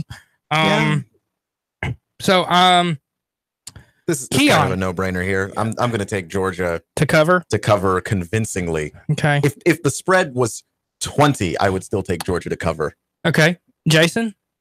Georgia 14.5 point favorites at Missouri in Columbia. Georgia. Okay. Yeah, I'm gonna have Georgia cover too. I do think it's gonna be closer than people think, though. I think it's more like 17 points. All right. So I think it's gonna be close to that. Just because Drew Lock can throw the heck out of the football. What's Mizzou's stats right now? They throw the ball really well. They're 3-0. Let Let me go ahead and see if I I'm can sorry, I haven't been paying attention to the redheaded stepchild of the SEC West East. Yeah, well, they should be in the West. They shouldn't be in the East. That doesn't make any sense. They shouldn't even be No, in the SEC. and you could draw a dividing line and everything. Auburn tried to also make the argument that they should be in the East, which that makes more sense than Missouri. It does. And Gus Malzahn was serious, and it's like you're trying not to play Nick Saban every year, which they still would. Yeah, it's the Iron Bowl. They're not going to give that back just because you're in the East now. You goof. So they are 3-0. That was an easy one. Good morning. We'll move on. We'll move on to another 12 o'clock game here on the SEC Network. This is Ole Miss at home against Kent State. Ole Miss, 29.5-point favorites. Kent State is not very good, and the over-under is set at 74. I'm actually shocked they set the line for this game at all, because a lot of times when these end up so lopsided, they don't even set the line. Tennessee TSU, there was no line. Yeah. A prime example. Ole Miss to cover. I got Ole Miss to cover as well. Jason? I'm a little torn. Oh. I don't know. Ads. Yeah. Ads. Yeah, after the way that Ole Miss played last week against Alabama, and that was one of those games where I was like, this is going to be... I don't know. We didn't get to talk Saturday because we had everything going on. Yeah. But I was with my friends. I'm like, I'm so excited. It's going to be a good game. We're going to have a contest. We're going to have a contest. Nope. They scored first. I'm like, yes. Come on, Bama. Win. And then, Bama has a real quarterback. Previously, Alabama has won national titles without one. With Jake Coker, AJ McCarron twice. Blake Sims. Did he win one? Yes. Did Blake Sims win one? Yes, Blake Sims won after McCarron. With not real quarterback. No. Tua is the best quarterback they've had by so far. Since McCarron. Yeah. And he's better than McCarron. And he's much better than McCarron. So we're not going to see close Alabama games, Jason. I know that's what you want to see. I don't, but I wouldn't. I'd be like, kill them all. Kill them. Yeah. But see, I like a good game. I hate blowouts. Even when Alabama does a blowout. But you're going to see lots. I know. You're going to see more this year than ever in the history of Alabama football. Well, I guess I'll pick up another team then to root for in the side. But, I was so excited for the Ole Miss game. I was like, come on, yes, good game. Yeah. And then I was like, Ole Miss, we won, now, but disappointed. Remember, Ole Miss was not picked to be very good. Okay, so Ole Miss is bad. So but Kent State is worse. Okay, segue. That was a good one. Alabama, Texas A&M. It's the game of the week. It's the CBS game of the week. I'm excited for this one too. Alabama at home in Tuscaloosa, taking on Jimbo Fisher and the Texas A&M Aggies. Aggies come in at 2-1. Alabama 3-0. The over-under is set at 61. Alabama is a 26-point favorite. Keon. Alabama to cover. And look, in the past, shifty quarterbacks who are very talented, have very talented arm talent, have given Alabama fits. But again, this year, they have a quarterback too. The 26, 26 seems right. It could even be more than that. Yeah. Okay. Yeah. Jason? Here's my concerns. You have one? I do. Okay. All right. Mond has already thrown for 824 yards this year. Okay. Texas A&M, of course, no killing. So, passing game against Alabama's young secondary may cause problems. I can see that as well. That's my only fear. I'm still going for Alabama, come hell or high water. But my only fear is... Are you doubting that they can cover the 26? It's going to be close. And I don't know. I'm going to say it's going to be fringe. Okay, so you're going to take Texas A&M to cover or Alabama to cover? Bama outright. Bama outright, A&M to come either cover or come right in there close. Okay. Because I'm taking Bama. I'm taking Bama to cover. I think they'll win by 4 touchdowns, which is right above that 26-point line. If I'm wrong, I will buy the beer after the game or after the show next week. So next game, SEC Network, South Carolina at Vanderbilt. This game is really intriguing to me. South Carolina comes in at 1-1 after a glorified bye week because they didn't have to play whatever Sister of the Poor they were supposed to play last week. I believe it was Marshall due to the hurricane. Vanderbilt 2-1 coming off a upsetting loss to Notre Dame in South Bend, where they had a chance to win at the very end. That was a great game. South Carolina on the road, 2.5-point favorites. 53 is the over-under. Keon, what are we doing in this one? I'm going to take South Carolina. I like Jake Bentley. I like that offense a lot. And South Carolina is playing a team that they can actually beat at this point. Obviously, they were supposed to play, I think it was Marshall last week. But yeah, so having a chance to play Vandy, they're really good this year. South Carolina is. Vandy's Vandy. So even if they're at home, I'm going to take South Carolina to cover 2.5. Jason? I'll take South Carolina to cover. I'm going to lead toward Vandy winning it, though. I'm going to go. I'm actually going to have Vanderbilt cover, and I think Vanderbilt's going to win outright as well. I think South Carolina wins by a field goal, so I think they would cover. I really like this Vanderbilt team as much as it pains me to say. Kyle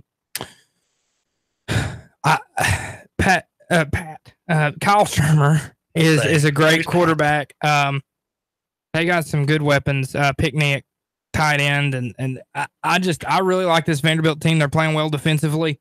I'm going Vanderbilt to win outright. Next game. LSU at home taking on the 2-0 Louisiana Tech. Texters, I believe, is their nickname. Are they the Texters? I thought that's their nickname. I think we need to cell look that phones out there texting. I think we need to look that up. No, it's the Lady Texters is what their women's basketball team is called. I'm not exactly sure what their mascot is. Bulldogs. Fake news. Take Bulldogs. Fake news. Too many Bulldogs in college sports, but I've already railed against this in the past. So LSU is a 20-point favorite at home. Over-under set at 51. Not like we're even really talking about the over-under, but LSU, 20-point favorite at home. Keon? I'm going to take LSU. I like Joe Burrows. I like their offense for once. I like the passing game with them for once. Yeah. And, Joe Burrows transferring from Ohio State. So, he can throw the ball in terms of what it is that Urban Meyer looks for in those guys. Mm-hmm. And he's here at LSU and actually giving them quarterback play that they haven't seen in about a decade. Jamarcus Russell was the last quarterback they had that was any good. You're right. Good pick. Mettenberger was good. Zach Mettenberger was actually okay. Fair enough. I forgot about him. Jason? LSU to cover. Yeah, I'm going to go LSU to cover too. I don't know if Louisiana Tech scores in this game. No. LSU's defense is really good. LSU finally looks like like you said, they have a quarterback in Joe Burrow. They're not expecting him to do too much, but he is doing what they need him to do. They looked good against Auburn, even though Auburn really should have won that game. They blew it as normal. For Auburn, the Gus bus ran out of gas. By the way, I just we'll talk about Auburn in just a second, but just so you know, when Auburn has a terrible year this year, I called it, and you guys looked at me like I was crazy. Okay, yeah. On to the next. I think Auburn will be fine. On to the next game. We look at you like you're crazy because you are crazy. They're not going to be. We're going to save that one for last. Kentucky at home as a 9.5-point underdog to the 14th ranked Mississippi State Bulldogs, another Bulldog, who also comes in at 3-0. The over-under is set at 56. Again, Mississippi State, a 9.5-point road favorite. Jason, we'll start with you this time. I'm going Mississippi State. I've never been a Kentucky fan. Can't be a Kentucky fan. Kentucky's just one of those teams, if they were playing just by themselves, I would still root for there. Yeah. Kentucky. In practice, Jason roots for the turf. Yeah. I root for the elements, the wind, the rain, or the earth, wind, and fire. That's right. Yeah. I root for the elements. Yeah. I'm gonna take Kentucky to cover. I think Mississippi State wins outright, but I think that they run the ball so well. I think they lose by maybe 6 or 7 points. This one's tough for me. I think Vegas did a really good job on this line at 9.5. They're really trying to bake into taking it. I wouldn't bet on this game. That's a landmine. If you actually listen to us for betting advice, which would be stupid, please. And I highly recommend you. Anything we say, just do the opposite. You'd probably be better off. This one's tough for me. I don't know. I'm going to take Mississippi State to cover, but I think they win by 10.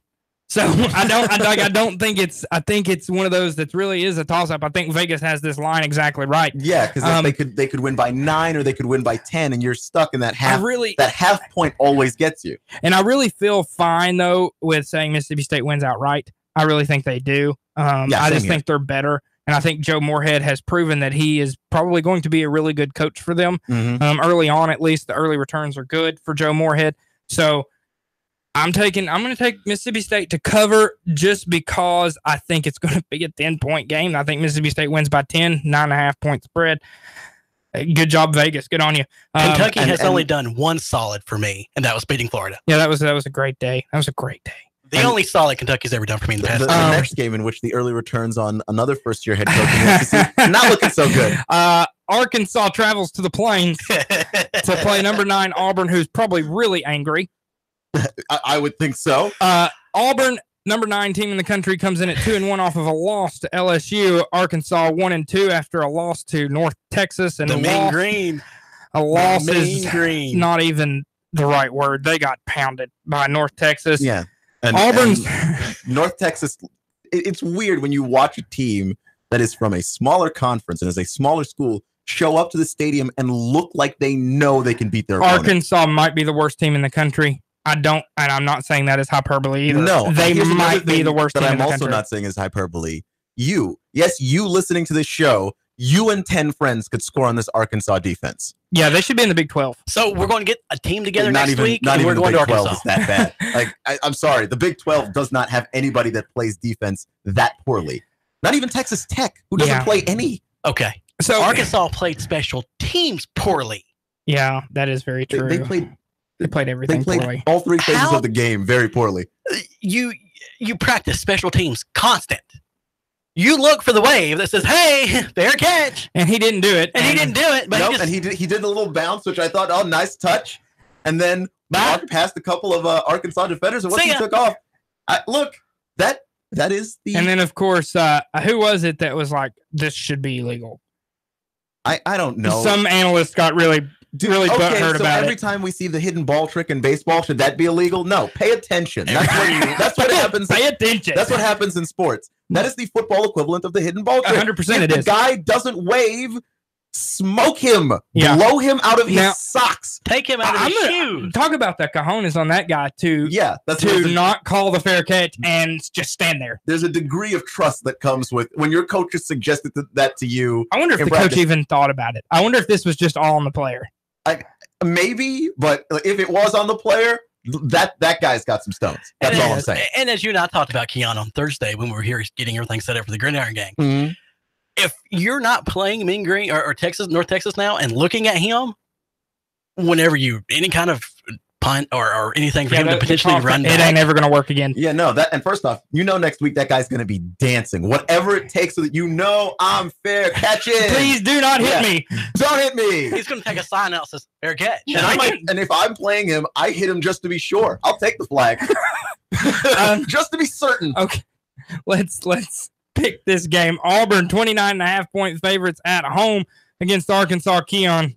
I'm going to take Auburn, cover and outright. 29.5 probably isn't even enough. I thought that was a little low. Jason? I'm going to take the fuel down for the Gus Bus just to make sure there's enough, but yeah. Yeah, 29.5. Auburn wins by 40, I think. maybe even 45. Who knows? Maybe 60,000. I mean, this is, 700. It's a joke. Okay, last SEC game of the week, 7 o'clock, ESPN, Neyland Stadium, Knoxville, Tennessee, 2-1, Florida. 2-1, Florida. 4-point road favorites. The over-under set at 45. Vegas, have you watched football with these two teams? They're not 45. Definitely take the under on that. That is a stone cold lock right there. They are both averaging 14 points a game. They are going to get to maybe a grand total of 30. Maybe. So, Jason, we'll start with you. Florida, 4-point favorite in Knoxville. Going Tennessee. You outright or just a cover? I'm pulling it out for Pruitt. I'm going to put on my good juju. I'll find some orange and put on. I'm going to watch the game with a friend of mine, so I'll put on some of his orange. But they've got it all, and I'm going to say they're going to break the spread. They're going to beat the spread. Yeah, I'm going to go with Tennessee to win outright and therefore also cover because, honestly, they run the ball very well. Florida has not found a way to stop any team that can run yet. That's a problem. And also, Tennessee's at home. I don't trust Vegas on this one. I think this is a bad line. I'm going to take Tennessee to cover. I'm going to take Florida to win outright. I just, as a Tennessee fan, I've had my heart broken too many times. That pessimism. There it is. To not think that if it's a close game, you lose, because that's generally what happens. I think it's going to be a close game. For whatever reason, Florida just has this magic against Tennessee to always do something late to win the ball game. I think Florida wins by realistically 1 to 3 points. And I think it's going to be a very interesting Saturday night in Knoxville. I could be wrong, and I hope I am. I think Tennessee has a great shot to win the game. I have a hard time picking them against Florida ever, and I don't. Well, Florida to me is the same way in Kentucky. I root for the elements. And so, with that being said, I think Tennessee covers. I think it's going to be a really close game. I just think Florida wins outright with some crazy late play to get into field goal range or to go in and score a touchdown late. I think that's kind of what happens, and Tennessee maybe even lead the game the whole time. Maybe things are different. I hope so. I'm off to Knoxville. I hope everyone has a great rest of your weekend. This has been the Breakfast Blitz with Nick Leffew, Keon Rose, Jason Kirk. Stay tuned for Got You Covered Radio with Scott Schrader here on Nigger Radio 92.7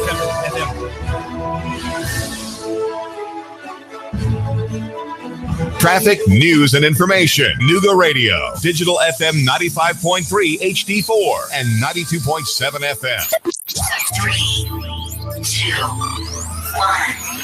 Chatta, Nuga Radio, Digital FM 95.3 HD4, 92.7 FM's news now. An 18-year-old high school student was arrested after a brawl at Central